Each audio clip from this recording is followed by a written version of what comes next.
tetap bukan menyerah kepada sekutu, tapi kita loyal terhadap keputusan politis pemerintah. Bagaimana kalau kita bumi hanguskan saja Bandung ini sebelum kita meninggalkan tempat ini?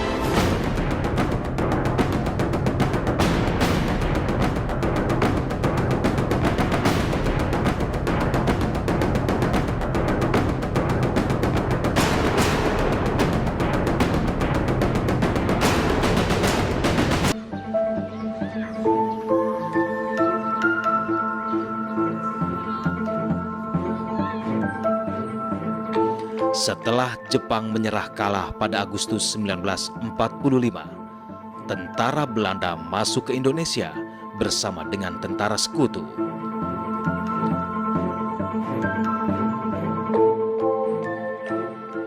Sejak saat itu, pertempuran antara Indonesia dengan Belanda terus saja terjadi. 7 hari setelah proklamasi kemerdekaan Republik Indonesia, tepatnya 23 Agustus 1945, Presiden Soekarno mengumumkan pembentukan Badan Keamanan Rakyat atau BKR sebagai salah satu syarat berdirinya sebuah negara. Pembentukan BKR mendapat dukungan dari segenap bangsa Indonesia, termasuk pula di Kota Bandung.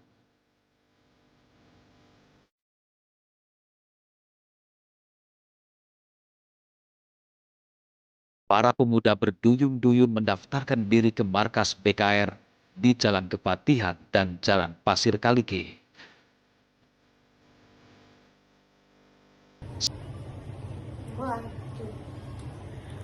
Halo semuanya, selamat datang di podcast kita. Kali ini kita bakal ngobrolin salah satu peristiwa bersejarah di Indonesia nih, yang sangat heroik, yaitu Bandung Lautan Api. Gue Nelis dan gue nggak sendiri, karena di sini ada teman-teman gue yang bakal ikut bahas topik ini.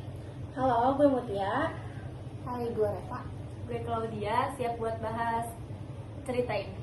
Bila di sini siap menyampaikan fakta-fakta menarik. Halo, gue Raffi.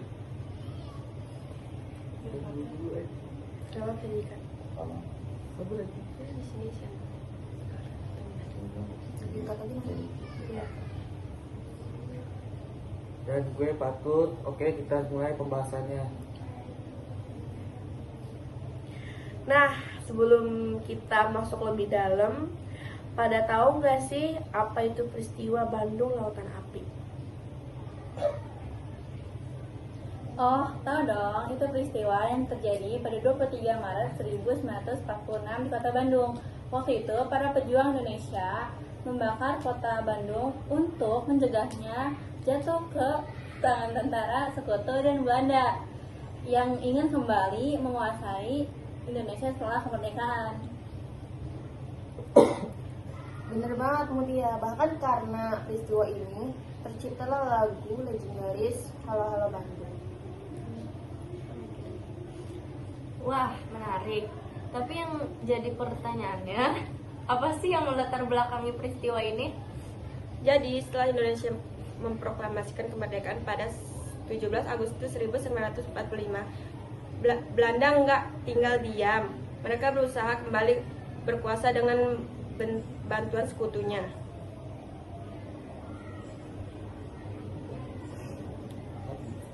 Sekutunya itu Inggris kan? Betul, tentara Inggris tiba di Bandung pada 12 Oktober 1945 dipimpin oleh Brigadir Jenderal McDonald. Awalnya mereka datang dengan tugas memulangkan tentara Jepang, membebaskan warga Belanda yang jadi tawanan. Nah, yang bikin masalah itu Nika, pemerintah sipil Belanda yang menyusun di hari kedatangan sekutu mereka, bikin situasi tegang. Iya, masyarakat Bandung yang awalnya netral, lama-lama mereka mulai curiga. Mereka sadar kalau sekutu ini sebenarnya punya niat untuk menjajah lagi. Bener banget, makanya mulai terjadi bentrokan bersenjata antara pejuang Indonesia dan sekutu. Para pejuang pun melakukan perlawanan dengan menyerang markas militer sekutu. Karena itu, sekutu jadi marah dan mengeluarkan ultimatum ke masyarakat Bandung. Ultimatum yang mana nih? Jadi gini, Brigadir Jenderal McDonald November 1945, isinya Bandung dibagi dua. Bandung utama dikuasai sekutu, Bandung Selatan tetap memiliki Indonesia. Sama ultimatum itu ya, mereka malah tetap menempati Bandung Selatan. Betul, soalnya markas besar mereka ada di Bandung Selatan seperti Hotel Roman dan Savoy Roman. Mereka gak mau meninggalin tempat strategi itu. Di sisi lain, warga Bandung nggak rela kota mereka dikuasai menjajah lagi. Makanya perlawanan rakyat semakin membesar. Bahkan para pedagang di pasar sampai pedagang asongan sepakat untuk memboikot pembeli dari Bandung Utara. Wah, aksi mereka keren banget. Itu Iya, bikin benar. sekutu kesulitan dapat logistik. Salah satu peristiwa paling bersejarah adalah pertempuran Bojong Krokosan pada 9 Desember 1945. Pejuang Indonesia menyerang konvoi besar pesuk 81 km, walaupun hanya bersenjatakan bambu runcing, mereka berhasil membuat sekutu kalang kabut. Bahkan saking malunya kalah dari perjuangan, kapal Menteri Pertahanan Inggris sampai dipecat. Karena konflik terus berlangsung, pada 23 Maret 1946 sekutu mengeluarkan ultimatum kedua mereka, memerintahkan seluruh warga Bandung Selatan untuk mengungsi dalam waktu 24 jam, kalau tidak kota akan dibombardir. Perdana Menteri Indonesia saat itu Sultan Syahrir meminta Jenderal Nasution menuruti ultimatum itu demi menghindari korban lebih banyak. Tapi ini yang menarik, Jenderal Nasution juga menerima pesan telegram dari Jenderal Sudirman yang berisikan, yaitu setiap jengkal tanah harus dipertahankan. Wah, jadi dia memang banget ya. Iya. Di satu sisi harus mundur, di sisi lain harus mempertahankan Bandung. Betul, akhirnya dalam sebuah diskusi mayor Ide ini langsung disetujui, jadi para pejuang menyusunkan strategi buat membakar Bandung supaya sekutu nggak bisa menggunakan sebagai markas.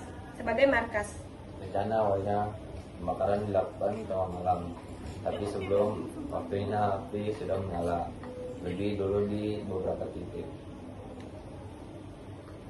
Api cepat menyebar, tentara Republik Indonesia dan pejuang mulai membakar gedung-gedung strategis, termasuk markas penting dan gudang amunisi. Bayangkan, dalam semalam Bandung benar-benar berubah jadi lautan api. Rakyat Bandung yang mengungsi menyaksikan kebakaran api dari kejauhan. Mereka meninggalkan kota dengan perasaan haru dan bangga karena berhasil menghalangi sekutu merebut kota mereka. Dan dari kejadian inilah muncul lagu Halo Halo Bandung sebagai simbol perjuangan rakyat. Wah, kisah Bandung Lautan Api ini benar-benar menginspirasi ya. Iya, benar. Iya, peristiwa ini membuktikan bahwa rakyat Indonesia nggak gampang menyerah.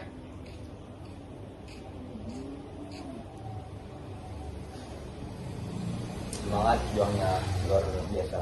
Mereka lebih memilih menghancurkan kotanya sendiri daripada membiarkannya dikuasai penjajah. Makanya kita sebagai generasi sekarang harus menghargai jasa para pahlawan yang sudah berjuang. Setuju. Oke, segitu dulu pembahasan kita hari ini. Terima kasih buat yang sudah mendengarkan. Sampai ketemu di episode podcast berikutnya. Bye. Jangan lupa Jangan lupa jaga semangat nasionalisme ya.